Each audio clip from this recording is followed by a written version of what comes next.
Belt होती है उसके सामने दिया तो किसी के कुछ नहीं आता। कभी आपने देखा है कि भाई बड़े बड़े अफसर या बड़े बड़े नेताओं के औरतों के लड़कियों के कभी देव देवता आप देखे? कभी कोई बड़े बड़े नेताओं के अफसरों के हाथ देखे? अब मान लीजिए अपने यहाँ के कलेक्टर साहब है, उनके भैरू जी आ जाए तो पूरे जिले का भला कर देंगे। यहाँ के एमएलए साहब है, उनके बालाजी भर जाएगा तो पूरे विधायक है तो पूरे क्षेत्र को चाहते ही हैं तो कितना भला कर सकते हैं? कभी आते हैं? ये किन के आते हैं?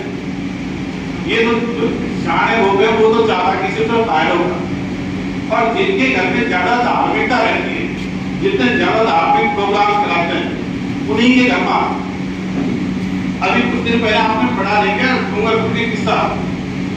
वो घर में दशा माता जाके बदला दी, 3-4 दिन तक जागरण करा दिया। एक 10, 15, 14, 16 साल की लड़की उसमें मतलब उसके मानसिक स्थिति ऐसी हुई, फिर उसके मेरे दशा माता आ गई और एक 7 साल की छोरी को तलवार से काटा। पढ़ा है नहीं पढ़ा आप लोगों ने? तो घर में धार्मिकता का माहौल होता है, उसी घर में ज्यादा समस्या आते हैं, वो वातावरण बन जाता है। तो जिस घर में जितना कम धार्मिकता का माहौल होगा वो घर उतना ही तो जानबूझ के आपको बुलाने की जरूरत। वैज्ञानिक दृष्टिकोण क्या है? ये नया शब्द है तो इसका मैं बता देता हूँ। वैज्ञानिक दृष्टिकोण का मतलब है कि जो भी प्राकृतिक घटनाएं घटती हैं उनके कारण होते हैं। ईश्वरवादी दृष्टिकोण क्या है कि कोई भी प्राकृतिक घटना घटेगी तो उसको ईश्वर अल्लाह गॉड बताएगा। वहां तो पता भी हिलेगा तो क्या ईश्वर की मर्जी से हिलेगा, अल्लाह की मर्जी से हिलेगा। और वैज्ञानिक दृष्टिकोण के हिसाब से कोई हवा चल गई या पकड़ का आपने डाल को लाने को पता फिर जाकर उसमें कोई फोर्स लगेगा तो पता। तो यह है वैज्ञानिक दृष्टिकोण। तो प्राकृतिक घटनाओं के कारण होते हैं। और अल्लाहवादी या ईश्वरवादी क्या कहते हैं? प्राकृतिक घटनाओं का कर्ता होता है ईश्वर करता। तो लोग कहते थे कोई शक्ति तो है, तो मैं वो शक्तियां बता दूं आपको। ये शक्तियां गुरुत्वाकर्षण बल है, विद्युत बल है, चुंबकीय बल है, रासायनिक क्रिया है, जैविक क्रिया है, नाभिक अभिक्रिया है, उत्प्लावक बल है, प्रकाश है, ये शक्तियां हैं। पर इनका पूजा पाठ या प्रार्थना से कोई लेना देना। अपन पत्थर को ऊपर फेंकते तो वापस क्यों आता है? अगर बूढ़े बड़े आदमी से पूछोगे तो क्या बोलेगा? भाई भगवान की माया है इसलिए नीचे आ जाता है। क्योंकि धर्म ग्रंथों में इसका उल्लेख नहीं कर रखा। गुरुत्वाकर्षण बल क्या होता है, विद्युत बल क्या होता है, रासायनिक क्रिया क्या होती है, इनका धर्म ग्रंथों में कोई उल्लेख नहीं है, इसलिए वो जानते नहीं। आप दो बातें बहुत महत्वपूर्ण बता देता हूँ आपको जो कितने दिन से भ्रम में चले आप। मरने पर आत्मा निकलती है नहीं निकलती, क्या सिस्टम? ये तो अब तक सुनते आ रहे सब मरते हैं तो कोई उसमें से आत्मा निकल जाती है और फिर वो स्वर्ग नरक में चली जाती है, कब्र में पड़ी रहती। और कहते हैं अमेरिका में एक प्रैक्टिकल हुआ था और एक आदमी को कांच के बक्से में बंद कर दिया तो कांच का बक्सा टूट करके आत्मा निकल के चल गई। सुना होगा कुछ उसने? अब मैं ये कहता हूँ भाई इस प्रैक्टिकल को आप भी अपने अपने घर पे कर लेना, तो कर पाओगे नहीं कर पाओगे? देखो आप लोग अभी से क्यों कह रहे हो? धार्मिक आदमी के दिमाग में विकल्प नहीं आते, अन्यथा इजी नहीं कर सकते। कैसे? हर एक जीव आत्मा होती है, मक्खी, मच्छर, चीता, झींगा देख के उसको कोई शीशी बंद करो, फिर जब आपकी शीशी टूटती है तो किसी की भी शीशी टूटने वाली तो मरने का आत्मा नहीं निकलती। मरने में क्या होता है? मरने पे अपने हार्ट लंग्स परमानेंट काम करना बंद कर देते हैं और शरीर में ऑक्सीजन की सप्लाई बंद हो जाती। जब ऑक्सीजन की सप्लाई बंद हो जाएगी तो भोजन का ऑक्सीकरण हर कोशिका में बंद हो जाएगा। आप सब पढ़ते हो। जब ऑक्सीकरण बंद हो जाएगा तो ऊर्जा बनना और शरीर ठंडा पड़ने लगता है। और जब शरीर ठंडा पड़ेगा तो एंजाइम और ब्लड का विघटन चालू हो जाएगा, डिकम्पोजिशन चालू हो जाएगा, रासायनिक क्रिया होगी। और रासायनिक क्रिया क्या इरिवर्सिबल होती है। वापसी होने के बाद दूध से दही बढ़ गया तो दही से दूध नहीं बढ़ता। तो मरने का आत्मा जैसा कुछ नहीं निकलता। अब कोई कहता था ऊर्जा निकल जाती, ऊर्जा भी नहीं निकलती। मान ले कोई लकड़ी है, उसको आप जला लो और आपने उसको बुझा दिया तो क्या बची हुई लकड़ी की ऊर्जा निकल गई? ऊर्जा बनना बंद हो गई, निकलती कुछ नहीं है। ऐसे ही कहीं कहते था आत्मा का वजन होता है 2-5 ग्राम, वो क्या वजन घटता क्यों है मरने में? अपन जब श्वास लेते हैं तो हवा अंदर जाती है तो वजन बढ़ जाता है, और श्वास छोड़ते तो वजन घट जाता, हवा का वजन होता है, इसलिए 2-5 ग्राम वो अंदर। तो ये मरने का, आत्मा का निकलना, स्वर्ग नरक में जाना, इसका भूत प्रेत बनना, ये सारी बातें झूठी।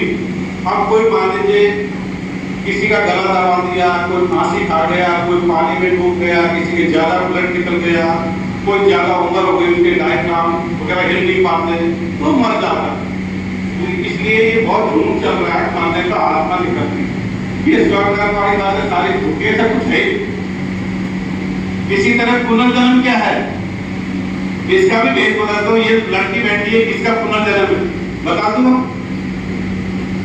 अरे आप लोग अपने माँ बाप के पुनर्जन्म हो, आपके माँ बाप आपके पुनर्जन्म है, और बच्चे पुनर्जन्म है, उनके डीएनए जीन सांस्कृतिक से बच्चों में। अरे आम के पेड़ में आम लगते हैं, ऊंट में आम आ जाते हैं, ऊंट में कभी आम आते हैं क्या? तो अपने जिंदे जिंदे जो संतान पैदा करते हैं यही पुनर्जन्म है, इसके इधर कोई पुनर्जन्म नहीं होता है, सब झूठी बात।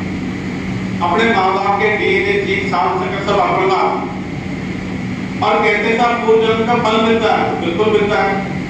किसी के दादाजी ने कहीं जमीन खरीदी तो उसके पोतों पोते का आएगी नहीं आएगी? किसी ने मान लीजिए बांधे पे मकान प्लाट लेकर बच्चों का आएगा कि नहीं आएगा? किसी के पिताजी ने कर्जा करके जमीन बेच दी तो बच्चों को देना पड़ेगा कि देना पड़ेगा?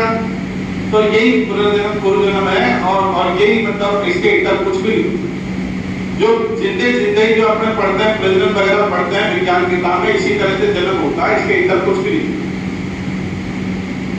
अब इसमें अपने लिखा है धर्मों को भी खत्म कर दे, परंपरा का धर्म हिंदू मुस्लिम सिख ईसाई जैन बौद्ध पारसी खत्म होनी चाहिए। अब ज्यादातर लोग कहते हैं धर्म की पालना करो, अपने कहते हैं धर्मों की जरूरत नहीं है। तो अब इसमें फर्क क्यों है? क्योंकि ये जो धर्म है ये क्या है कि विश्व स्तर के गुट है, हिंदू एक गुट हो गया, इस्लाम एक गुट हो गया, तो मानव सभ्यता बटी। जब तक ये धर्म रहेंगे अपने एक नहीं हो, अपने एक कैसे हो सकते हैं? ये धर्म खत्म हो जाए अपने एक ही है। जातीय धर्म किसने बनाए हैं? आदमी ने बनाए, मैन मेड है, और अपना आदमी बना सकते हैं। और क्या नुकसान है धर्मों का? ये अपनी सोच को बांध देते हैं। कैसे बांधते हैं? मुसलमान है उनकी सोच का दायरा कुरान बन गया, हिंदू है उसकी सोच का दायरा हिंदू ग्रंथ रामायण महाभारत वेद गीता बन गई। मैं एक सवाल से आपके फर्क देता हूँ, आपकी सोच कैसे बदली हुई है? आदमी का शरीर कितने तत्वों से मिलकर बना है? कौन कौन से? अब देखिए, आप विज्ञान पढ़ लो, तैयारी करो, तब में hydrogen, helium, lithium, boron, calcium, phosphorus, और आप पानी को तत्व बता रहे हो। पानी तत्व है, यौगिक है, H2O यौगिक है, हवा मिश्रण है, तत्व है, N2O2 CO2 का मिश्रण है, अग्नि जो ऊर्जा एक तत्व है, आकाश दूरी एक तत्व है। तो लेकिन चूंकि अपन विज्ञान अब वर्तमान में पढ़ रहे हैं, लेकिन अपना दिमाग का इंजीनियर ने वो धर्म ग्रंथ का जाके पकड़ लिया वर्तमान पढ़ाई वाला, तो धर्म ग्रंथ धार्मिक लोगों की सोच बदले, वो खुल के सोच नहीं पाते। जैसे किसी को कुएं में उतार दो तो वो सारे दिन भी चलेगा, लेकिन कुएं से बाहर धार्मिक व्यक्ति से खूब पढ़ रहा है, वर्तमान पढ़ रहा है, लेकिन वो पानी को तत्व बता देगा, हवा को तत्व बता देगा, जो 4-5 साल पहले कही थी, उसके बाद बहुत सारा रिसर्च आ गया और ये दिमाग में नहीं आता। धर्म या धार्मिक दृष्टिकोण तो कैसे है? जैसे रास्ते में चल रहे, सॉरी एक जगह खड़े, और विज्ञान या वैज्ञानिक दृष्टिकोण कैसे है? रास्ते में चल रहे, अपन रास्ते में चलते तो नई नई चीज आती है, आती है, और एक जगह खड़े तो वो चीजें दिखती है। गीता, कुरान, बाइबल में 1000 साल पहले वही बात थी, आज वही बात है, 1000 साल बाद भी वही रहेगी। विज्ञान में 20-30 साल पहले पूछता है, आज पूछता है 20-30 साल बाद में नई नई चीजें आएंगी। तो धर्म तो कुएं की तरह हो गया और विज्ञान समतल मैदान की तरह हो गया, इसमें कहीं भी घूम सकता है। धर्म बड़ा कुएं के बाहर नहीं सोच सकता, नहीं घूम। अब ये धर्म या धार्मिक दृष्टिकोण किससे आता है? परवरिश से आता है। छोटे बच्चे की जैसे परवरिश होगी, मान लीजिए आपने दौसा का बड़ा हॉस्पिटल, इसमें 2 डिलीवरी, एक मुसलमान के बच्चा और हिंदू के बच्चा, और वो अदल बदल हो जाए, और हिंदू वाला बच्चा दोनों के मुसलमान के चला जाए, फिर उसकी परवरिश हो, तो बड़ा होके वो अल्लाह अल्लाह करता बोलेगा। और मुसलमान वाला बच्चा हिंदू का आ गया तो बड़ा होके राम राम या राधे राधे करता बोलेगा। तो जैसे छोटे बच्चे सारे वैज्ञानिक दृष्टिकोण के होते हैं, बच्चा हर चीज को पूछता है कि क्या है, वो क्या है, वो क्या है, लेकिन हम अपने हिसाब से उनको डाल देते हैं, तो बच्चा बड़ा होकर ऐसे। इसी तरह से अपनी विचारधारा ये भी कहती है कि ये धर्म गुरुओं की जरूरत नहीं है, अपने टीचर पर्याप्त है। धर्म गुरु क्या कहते हैं कि सबसे ऊपर धर्म गुरु है, दूसरे नंबर पे ईश्वर है, माँ बाप को फर्स्ट नंबर पर धकेल दिया। अपन कहते हैं धर्म गुरु की जरूरत नहीं है, ईश्वर ऊपर ही माँ बाप है। और वो क्या कहते हैं, छोटी वीडियो करता हूं, एक छोटा सवाल पूछा, अपन को माँ बाप से अच्छा रहना चाहिए, झगड़ा करना चाहिए? माँ बाप से झगड़ा करना चाहिए, अच्छा रहना चाहिए? आपस में झगड़ते रहना चाहिए कि राजी रहना चाहिए?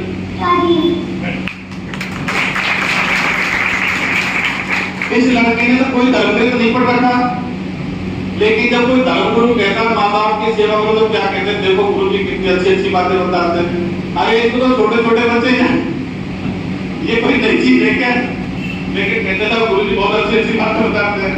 तो ये तो रिलेशन है, बच्चे पहले से जानते हैं, वो कोई ऐसी बातें नहीं बताते, उन्हीं बातों को घुमा फिरा के कह देते हैं और अपन कहते हैं अच्छी अच्छी बातें बताते हैं। और क्या कहता है गुरु जी, भवसागर से कहलाएगा। अरे भवसागर से कई सारी काफी बात है, आप देखते हो अपन रामायण महाभारत पढ़ते, वहाँ वशिष्ठ मुनि था और विश्वामित्र भी था, द्रोणाचार्य भी था, कृपाचार्य था, शालिग्राम था। उन्होंने कभी कहा कि हम राम लक्ष्मण को या कौरव पांडवों को भवसागर से तैराएंगे? वो तो कोई धनुष विद्या सिखाता, कोई राजनीति सिखाता। ये भवसागर से कब से तैरने लगे? तो ये बता दो कब से तैरने लगे? जब भारत में इस्लाम आया तो उसके में जो इसका रोल था पैगंबर का कि भाई तुम्हारी इस जन्म में भी ये तुम्हारे को गाइड करेगा, तुम्हारा मार्गदर्शन करेगा, और जब कयामत का दिन आएगा और जब अल्लाह के सामने तुमको ले जाएंगे, जब ये तुम्हारी पैरवी करेगा, तुम्हारा फकीर बनेगा, कह देगा तो ये बहुत अच्छा है, इसको स्वर्ग में ले लो, ये खराब पड़ा इसको। तो कोई रोल किसने ले लिया? धर्म गुरु ने ले लिया। तो ये पहले दिखा कि ये टीचर तो सही है, कोई अपन को गणित पढ़ाता, भूगोल पढ़ाता, विज्ञान पढ़ाता, हिंदी पढ़ाता है, लेकिन इनका सारा क्रेडिट कौन ले जाते हैं? जब गुरु पूर्णिमा आती है तो इनके पास कोई नहीं चलता, सारे के साथ धर्म गुरु के पास पहुंच जाते। और एक चीज और बता दो, धर्म गुरु आपसे ज्यादा पढ़े लिखे भी नहीं है, तो इसलिए किसी को बाबा बाबा कहने की जरूरत नहीं है। कोई अगर आपको मिलता है तो अंदर से बोलो, नाम लेकर के जी लगा के बात कर दो, जैसे आपने उसको बाबा कहा, आपका कॉन्फिडेंस डाउन हो जाएगा, उसका हो जाएगा, आप फिर कभी उसका सामना नहीं कर सकते, मॉरली डाउन हो जाओगे। मुझे एक बार ये मिला था राम भाई, तो मैं तो बोला और राम भाई जी क्या हाल है आपके, तो बराबर से बात करते कॉन्फिडेंस पूरा रहता है। और अगर मैं बाबा कह देता तो उनका रहता मैं डाउन हो जाता। इसी तरह किसी से मिलने जाओ तो नीचे मत बैठा करो, बाबा ऊपर बैठा तुम नीचे बैठो, या तो वो बराबर बैठे या खड़े रह के बात कर सकते हैं, कुर्सी को वाले। जैसे आप नीचे हो जाओगे आपका कॉन्फिडेंस कम हो जाए। इसी तरह से आप सारे पढ़े लिखे हो, अब बहुत सारे धर्म ग्रंथ गाँव में पढ़वाते हैं, अब जब सब पढ़ लेंगे इसकी इच्छा होगी पढ़ लो, अभी भी कोई दूसरा पढ़ के सुनाए तुमको, तो क्या तुम्हारे लिए सबकी बात नहीं है कि सब फलाने पाठ करवा रहे हैं? अरे सब पढ़े लिखे इसकी इच्छा पढ़ रहे, इतना आसक्त रहने की जरूरत है क्या? इसी तरह अगला चीज है जाति की। अपने देश में जो हजारों साल की गुलामी झेली उसके मूल कारण है अंधविश्वासों में डूबे रहने से दिमागों का विकास नहीं हुआ, जातियों में डूबे रहने से कभी एक बटे रहने से एकजुट नहीं हो पाए, और नैतिकता की कमी। आप एक बात बताइए, आप अपनी परिस्थिति एक होने की आगे, आप तुम सब धर्म जाति के बच्चे एक साथ पढ़ते नहीं पढ़ते हो, टीचर सब जाति धर्म के हैं नहीं है, तो अपनी शिक्षा व्यवस्था को कोई करेंगे, नेता अपने सब जाति धर्म के होते नहीं होते हैं, प्रजातांत्रिक व्यवस्था ही करेंगे, अपने अधिकारी कर्मचारी सब जाति धर्म को होते हैं, प्रशासनिक व्यवस्था को कोई करेंगे, बस ट्रेन अपने एक साथ चलते नहीं चलते हैं, परिवहन के साधन को कोई कर रहे हैं, अपन कम्युनिकेशन के साधन में एक ग्रुप में सब जाति धर्म के लोग होते ही नहीं होते हैं, ये आपको कोई कर रहे हैं। विज्ञान का विकास हो गया, सबके एक दूसरे का ब्लड चढ़ जाता है, शादी होती तो बाल बच्चे हो जाते हैं, किसी जाति का एक कोई ग्रुप नहीं है, तो विज्ञान का नॉलेज अपने कर रहा है। अपन को विश्व स्तर का ज्ञान हो गया, रूस में क्या घटना घटी, चीन में क्या घटना घटी, अमेरिका में क्या घटना घटी, तो अपना विश्व स्तर का नॉलेज हो गया। तो अब किसी भी देश में इस तरह की व्यवस्था नहीं है, इसलिए जातिगत व्यवस्था को आपको धीरे धीरे खत्म करना है। इसके लिए जैसे मैं ये बोल रहे थे, नाम के साथ जाति बता करो, गुप्ता जी, मीना जी, गुलर साहब, जाट साहब, शर्मा जी, इससे क्या अपन बढ़ जाए। जैसे मेरे नाम साथ जाति लगाते क्या होता है, जाति वाले तो एक्स्ट्रा कुछ हो जाएंगे, दूसरी जाति वाले मन में डिस्टेंस बना लेंगे। अपन किसी ऑफिस में जाते हैं, नेम प्लेट पर जाति देखते हैं, अपनी जाति वाला तो डबल अधिकार दूसरी जाति वाला तो बैक हो जाता है, अपने दिमागों में भीड़ हो।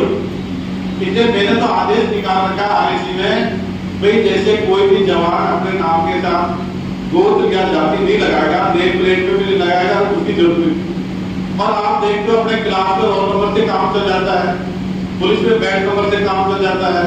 तो मैं तो ये मानता हूँ आगे चल करके ये नाम वगैरह की जरूरत नहीं पड़ेगी, आधार कार्ड नंबर से आप लोगों को सबका काम चल जाएगा। और वो ज्यादा जाति घर से जुड़ लो। और जातियों का भी खराब स्वरूप क्या है, छुआछूत का। अपने गांव में छुआछूत है कि नहीं है? क्या अमेरिका की देन है? कैसे पाकिस्तान का हाथ है? क्या छुआछूत खत्म करने से पैसा खर्च होगा? मैं मेरे घर की बात बताता हूँ। 2012 में लड़की की शादी हुई और बाद के दिन सारे रिश्तेदार गाँव वाले हुई, मतलब बहुत आई हुई, तो खाना खाने बैठे और संयोग से मेरे गांव का लड़का है, मैं तो वो भी वही था, गांव में झाड़ू लगाता है, तो वो वही था। तो मैंने उसको पकड़े तो मेरे बराबर बिठा दिया। वो था इसलिए बिठा लिया, मेरे पहले से दिमाग में नहीं। फिर मेरा बड़ा भाई जब 5 साल जगह कोर्ट में आते, मेरा बड़ा भाई सबसे आगे था। जैसे ही उसकी सीट में आया, उसको परोस में लगा, उसको पहचान गया, उसकी तरफ टूट के पड़ा। अरे तू कैसे बैठ गया? मैंने कहा भाई तेरा काम परोस वाली कैसे और वो परोस रहते, इसको परोस तेरे क्या पूछा करी? तो मेरा बड़ा भाई बोलता कि यार गाँव वाले उठ के चल जाएंगे। अरे भाई कोई उठ के जाए तो तेरा काम, और कोई उठ के गया भी। तो ये अपने क्या कि छुआछूत मानवता में कलंक है, कमजोर पर चर्चा है, ये हमको किसी भी तरह स्वीकार नहीं होती। मान लीजिए आप लोग कभी मेरे ऑफिस में और कुर्सी खाली हो और मैं आपके खड़े खड़े 5 मिनट बात करूं तो आपको अच्छा लगेगा, बुरा लगेगा? अभी हमारे लिए चाय आई, आपके लिए दही आई, तो आपको कोई फील हुआ नहीं हुआ? इसलिए वो कोल्ड ड्रिंक लाया तो मैंने कहा उधर इधर से, तो मतलब जहाँ भी भेदभाव 1% होता था हमको फील होता है। अपन किसी के घर पे जाते थे क्या अपने खाट लेके जाते हैं, कुर्सी लेके जाते हैं क्या अपने चाय कप लेके जाते हैं किसी घर पे जाते हैं? तो अपने घर पर आता तो मान सम्मान की जिम्मेदारी किसकी होती है? तो आप लोग अपने अपने घर से गांव से छुआछूत खत्म कर दोगे, सभी सहमत हो, दोनों हाथ खड़ा करके समर्थन करेंगे इस मामले में। शाबाश। अपनी हजारों पीढ़ियां अलग अलग पीढ़ी देंगे, मुझे पूरा विश्वास है कि अपन वो काम करके जाएंगे जो आने वाली पीढ़ियां घर करेगी। भाई वो आए थे सबको यही करके अपने एक ही है। अगर किसी के सारे बच्चे बैठे हो, अगर कोई जाति लगाएगा तो मैं नहीं पहचान सकता किस जाति का, लेकिन जैसी जाति लगाएगा उस जाति के बारे में मेरे दिमाग में जो पीढ़े सारी बात आ जाएगी, ये फलानी बदमाश है, सीधे हैं, घोड़े हैं, जो भी है। अगला दिन है नस्ल भेद का। अंग्रेज गोरे होते हैं, वेस्ट इंडीज वाले काले होते हैं, नस्लें क्यों बढ़ी है? ये भौगोलिक कारणों से। जब गर्मी होती है वहां लोग काले, जब सर्दी होती है वहां लोग, ये भौगोलिक कारण है। अब जो कि ठंडे प्रदेश है उसका हवा ठंडी होती है, तो नाक के संपर्क में आने से उसको ज्यादा टाइट करना चाहिए, मतलब नाक थोड़ी लंबी हो जाती है। गर्म प्रदेशों में पहले से गर्म हवा होती है, वहाँ छोटी नाक की जरूरत पड़ती है। तो और कोई ऐसा कारण नहीं है कि ये नस्ल श्रेष्ठ है, ये कम श्रेष्ठ है, कोई जाति श्रेष्ठ है, न कोई धर्म श्रेष्ठ है, न कोई नस्ल श्रेष्ठ है। नस्ल प्राकृतिक भेद है, भौगोलिक कारणों से बनी है, पर जाति धर्म भेद है। तो कल काटी रंग रूप के आधार में चिढ़ाना, टोंटबाजी करना, ये भी नस्ल भेद पाती है। अगला दिन देश में साहस। अपने देश में क्या बचपन से बच्चों को डर को कमजोर बनाते हैं। अब कोल्ड ड्रिंक तो अपने छोटे बच्चों क्या करते हैं, कभी भूत से डराएंगे, कभी जिन से डराएंगे, कभी पुलिस से डराएंगे, कभी कभी तो आबू से डराते हैं जो होता ही नहीं है। आज आपको बड़े वालों का आबू बता दूं क्या? ये ईश्वर, अल्लाह, गॉड, भगवान, देवी देवता बड़े वालों का आबू है, वो भी नहीं होते, बड़े वाले उससे डरते हैं। तो डर को कमजोर आदमी और साहसी आदमी के नेतृत्व का फर्क होता है। जैसे मान लीजिए बड़े पद पे एसटी के पद पे दो आदमी पहुंच गए, एक तो डरपोक कमजोर है, एक साहसी है। अपने दौसा जिले मान लो 2 एसपी आए, जब साहसी एसपी आता है तो बदमाशों को उठाने के मन करवा देता है, बदमाशी घट जाती है। और जब डरपोक कमजोर एसपी आता है तो उसके टाइम पे बदमाशी बढ़ जाती है। जब उसे डीजीपी राजस्थान क्या मुख्यमंत्री पूछता है तेरे जिले में बदमाशी क्यों बढ़ी, तो पता क्या जवाब देता है, अधिकारी को जवाब बदलता हूँ। वो क्या कहता है, साहब दौसा जिले की तो सारी जनता ही झूठी है कि मैं तो ठीक हूँ पर बाकी सारी जनता ही, तो वो सोचता है कि दूसरी जनता आगे सब तेरे चक्कर वही क्यों कर, यह क्या कहेगा, यह क्या कहेगा साहब वहां तो नेतागिरी बहुत है, मैं तो सही हूँ पर वहां नेतागिरी बहुत है। तो कहता क्या नेताओं से खाली करा दे दौसा जिले को, यह क्या बोलेगा, अरे साहब वहां तो इस आपके कंडम है, तो क्या दूसरा वाला भर्ती करते मतलब डरपोक कमजोर आदमी उधर नहीं जाएगा, आप इधर कहीं कहीं वोट निकाल के संतुष्ट होके बैठे। तो ये मतलब साहस की कमी से वो नेतृत्व नहीं कर पाते, तो उसका नुकसान क्या होता है, वो खुद ही डरता रहता है। तो पूरे जिले के खानदारों को कहता है तुम कुछ मत किया करो, मेरी नौकरी खराब हो जाएगी, खुद तो करेगा ही नहीं, नीचे वालों को भी कुछ भी। तो ये बहुत बड़ा नुकसान है, इसका जनता को पता नहीं रहता, ये इंटरनल मैटर है। पर आप सब देखते हो जो कोई मजबूत एसपी आता है तो सारे जिले में शांति पड़ जाती है, और कमजोर आता है तो मतलब समझ में नहीं आते लफड़ा खा करते हैं। तो इसलिए कहावत है, अगर मैं शेरों की उस फौज से नहीं डरता जिसका नेतृत्व तो भेड़ के हाथ में, मैं भेड़ों की उस फौज से डरता हूँ जिसका नेतृत्व शेर के हाथ। तो आप लोग आज जीवन में भेड़ की तरह डर को कमजोर रहना पसंद करोगे या शेर की तरह साहसी बनना पसंद करोगे? तो जो भी शेर की तरह साहसी बनना पसंद करे दोनों हाथ पे लगा के समर्थन कर देंगे। एक से कमजोर नहीं रहता, मैं यही चाहता हूँ सारे के सारे भर दूं। इसलिए तुम किसी से भी मिलो तो एक तो किसी के पैर मत छुआ, पैर छूने से क्या अपन डर को कमजोर हो जाते हैं। अब बहुत साल में जितने वाला आसाराम के पैर छूले अब सारे प्रसाद बोलते हैं, किसी राम रहीम के पैर तस्वीर हो सकता है। इसलिए किसी के पैर छूने की जरूरत नहीं, आप सामान्य व्यवहार ही सम्मानजनक व्यवहार होता है, इसकी ज्यादा जरूरत नहीं। अगला बिंदु है शिक्षण का, यह आप लोगों के लिए बहुत बड़ी चीज है। मैं बताऊं क्या होता है जब बच्चे इसी स्टेज में आते हैं, एक तो कैरियर का सवाल होता है, दूसरा क्या वो जवानी में भी आ जाते हैं, तो हार्मोन लेवल बढ़ जाता है। तो जो बच्चे अपने कंट्रोल कर लेते हैं वो तो सफल हो जाते हैं, जो थोड़ा सा मतलब बैठ जाते हैं उनकी संभावना सफलता की थोड़ी घट है। और पढ़ाई का मतलब जैसे सबने बताया 12-13-14 घंटे रोज आपको पढ़ाई करनी चाहिए। और दूसरा क्या है, जिस सब्जेक्ट में कमजोर है उसको ज्यादा पढ़ना चाहिए। ये क्या है जो आपके किताबी टीचर बताएंगे। अपन शिक्षा के मामले में ये कहते हैं अगर ये धार्मिक शिक्षा में बैन होना चाहिए, मदरसा शिक्षा गुरुकुल शिक्षा इनकी कोई जरूरत नहीं है, इससे बाहर हो जाते हैं बच्चे नॉर्मली। तो ये प्रार्थना जैसे बोलते हैं इसकी भी कोई जरूरत नहीं, मतलब न्यूट्रल रहना चाहिए। अगला है स्वास्थ्य का, स्वास्थ्य में अच्छा खान पान होना चाहिए, खेलकूद होना चाहिए, मनोरंजन होना चाहिए। मैं बता दूं हमने अपने गांव में 2020 में लड़कियों का भी कुछ दर्ज कराया। अपने लड़कों के जगह जगह होते हैं, लड़कियों का नहीं होता। तो 2020 में लड़कियों को कराया, फिर 21 में ज्यादा कोरोना आ गया, और इस बार 2022 में भी अपन ने रेडी में करवाया था। कोई किसी बच्चे को ध्यान है कि अभी ध्यान ही नहीं है, ज्यादा पता नहीं, रेडी में कराया था। 11 से काफी लड़कियां हैं। तो अपन यही चाहते हैं लड़कियों के भी कुछ मतलब खेल कूद उतनी होनी चाहिए लड़कों के। तो ये कहावत है कि देश में जितने ज्यादा आदमी खेल के मैदान में होंगे, जितने ज्यादा खेतों में काम करेंगे, जितना ज्यादा व्यायाम करेंगे, सुबह शाम मॉर्निंग वॉक इवनिंग वॉक करेंगे, उतने ही कम अस्पतालों होंगे स्वस्थ। अपने बीमारी होती है, अभी आपकी उम्र नहीं है बीमारी की, लेकिन जब बड़ों में बीमारी होती है उसका 2 इलाज होता है। एक तो होता है दवा लेने, और दूसरा होता है एक्सरसाइज चालू करते हैं। तो वो एक्सरसाइज बड़ा ज्यादा ठीक है, दवाई। अगला बिंदु है उच्च नैतिक मूल्य। उच्च नैतिक मूल्य की साधारण परिभाषा है कि जैसा व्यवहार में मेरे प्रति चाहता हूँ वैसा ही दूसरों से करूँ। मैं चाहता हूँ मुझे कोई झूठ बोले, झूठ बोलना, बेईमानी करना, धोखाधड़ी करना, कपट करना, लेनदेन करना, छुआछूत करना, ब्लैकमेल करना, ये सब नैतिकता के खिलाफ है।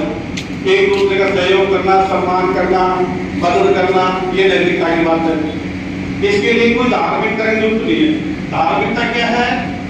लोग कहते हैं धर्म से सीखते। धार्मिकता क्या है? पूजा पाठ, प्रार्थना, नमाज। धार्मिक स्थल बनाना, धार्मिक आयोजन करना, धार्मिक यात्रा करना। नैतिकता क्या है? न्याय करना, सही बोलना, मदद करना, ये नैतिकता है। तो ये कॉमन सेंस की बात है जो छोटे बच्चे नहीं बताते। तो इसे जो समाज बनेगा विज्ञानवाद होगा, नैतिकता होगा। अपन ने इसमें जो अभिवादन के शब्द लिखे, जय मानवता, जय नैतिकता, जय विज्ञान, यही तो लिखे। जैसे आपने बोला राम राम, अगला बोल रहा सलाम वालेकुम, तो वही गड़बड़ हो गई। आपने बोला जय माता दी, वो कह रहा है जय भीम, तो वही से गड़बड़ चालू हो गई।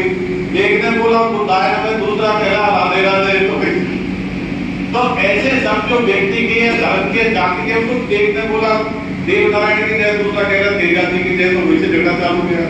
तो नमस्कार, प्रणाम, गुड मॉर्निंग, गुड इवनिंग, जो प्रभात, जय मानवता, जय नैतिकता, जय विज्ञान, ये कॉमन शब्द है, हेलो वगैरह ये कर। अब आपने बोला जय जवान, तो टीचर सोचेंगे हमारे कोई जय नहीं बोलता। आपने बोला जय किसान, तो व्यापारी सोचेंगे हमारे तो जय नहीं बोलता, वो भी एक वर्ग विशेष हो गए।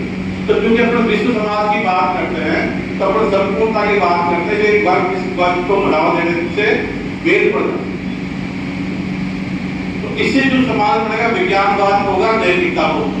अब बच्चों अपने देश का आप लोगों ने, आप बेरोजगार क्यों घूम रहे हो? तो अपने देश बेरोजगारी क्यों है? इसलिए है कि अपन विज्ञान तकनीकी चले अपने रोजगार बढ़ा जा। आप लोगों ने पढ़ा होगा 1905 में एक आंदोलन चला था, स्वदेशी अपनाओ विदेशी वस्तुओं का बहिष्कार करो। फिर 2020 में कोई आंदोलन चला, स्वदेशी अपनाओ विदेशी वस्तु का बहिष्कार करो।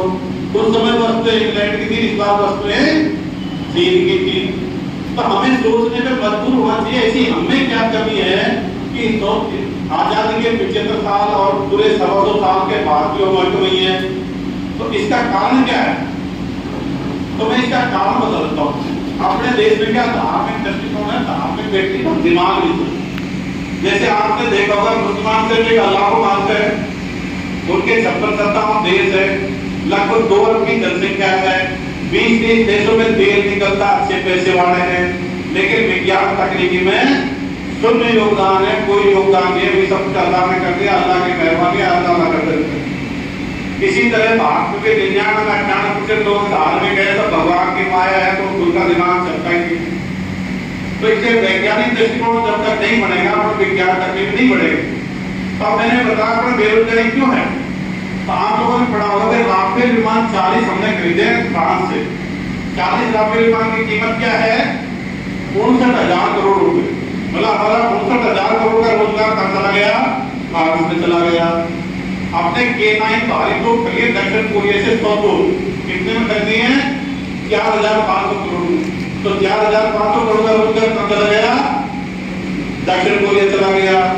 अपने S-400 डिफेंस मिसाइल